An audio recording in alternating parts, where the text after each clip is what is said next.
Hello, this is Jennifer and welcome to my video commentary about Sun Tzu's The Art of War. So the first chapter focuses on the laying plans. So if a general is good at making tactics and calculation, it will lead to victory. And the one who makes a few calculations loses a battle. The art of war is, as what Sun Tzu said, a vital importance to the state. And yes, it is. So it is also about following rules and discipline. However, the art of war is sometimes neglected. The art of war governs 5 important and constant factors which can lead to victory in the battlefield. These are the moral laws, heaven, earth, the commander, method, and discipline. Now, let's talk about the moral law. So the moral law causes the people to be in complete accord with the ruler, so that they will follow him regardless of their lives, undismayed by any danger. And as what Wang Chu said, which is quoted by Tu Yu, without constant practice, the officers will be nervous and undecided when mustering for battle. Without constant practice, the general will be wavering and irresolute when the crisis is at hand. So Wang Chu's saying is right. A soldier cannot go to war without utmost proper training because carrying a gun in the battlefield does not guarantee success. That's why it is in utmost important to train before going to battle so that they will know in advance if all soldiers are capable and ready for war and won't have a cold feet. Because the lack of training and comrades cowardice will lead the army to defeat rather than victory. So the moral law also describes leadership and unity. If the followers obey the leader's command, there will be unity and victory will be at hand. Otherwise, victory is with enemy. So the next factor is heaven. Heaven signifies night and day, cold and heat, and times and seasons. According to Meng Shi, heaven refers to the hard and the soft, waxing and waning of heaven, while Wang Shi said it is the general economy of heaven. So that includes the 5 elements, the 4 seasons, winds, clouds, and other phenomena.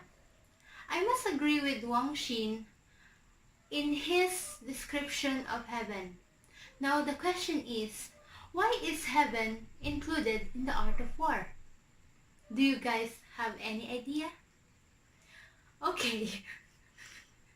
I think the answer must be because in laying plans for war, it is important to consider the heaven, or shall I say, the kind of weather they are in. You can say that war can occur even if it's rainy or windy and etc. Yes, war is war and can happen anytime, anywhere.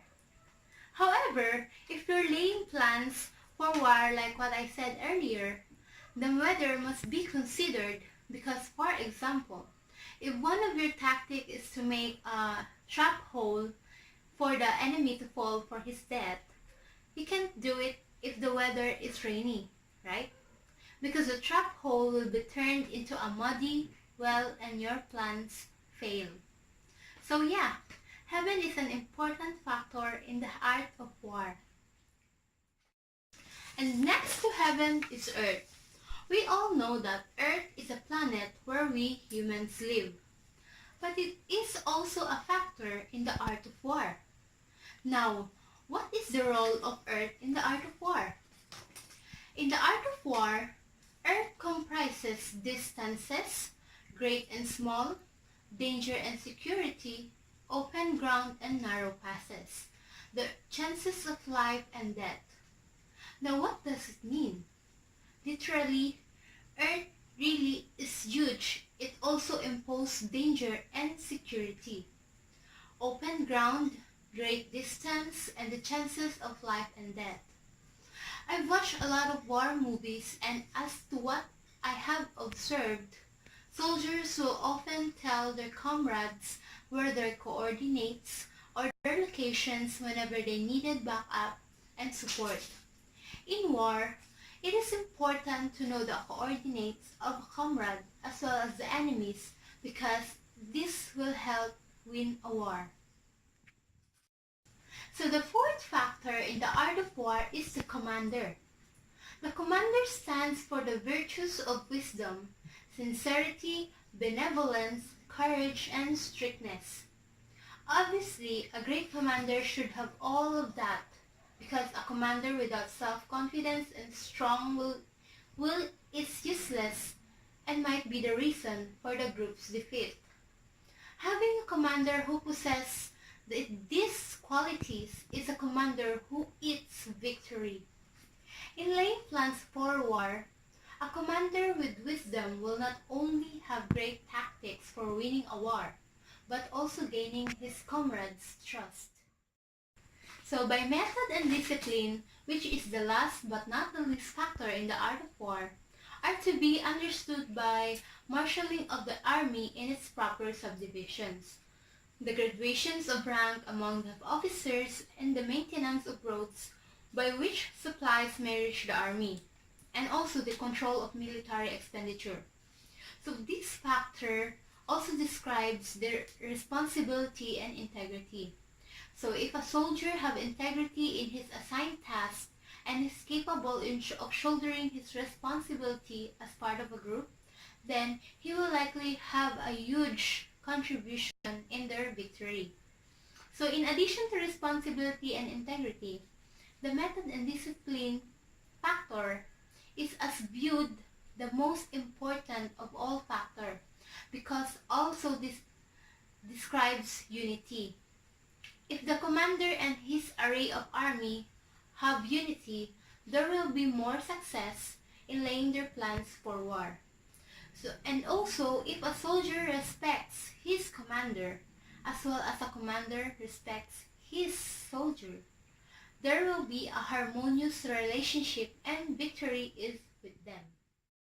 So, the 5 factors in the art of war must be known to every general because if he knew of all of this, they will be victorious, and if not, well, obviously they will fail.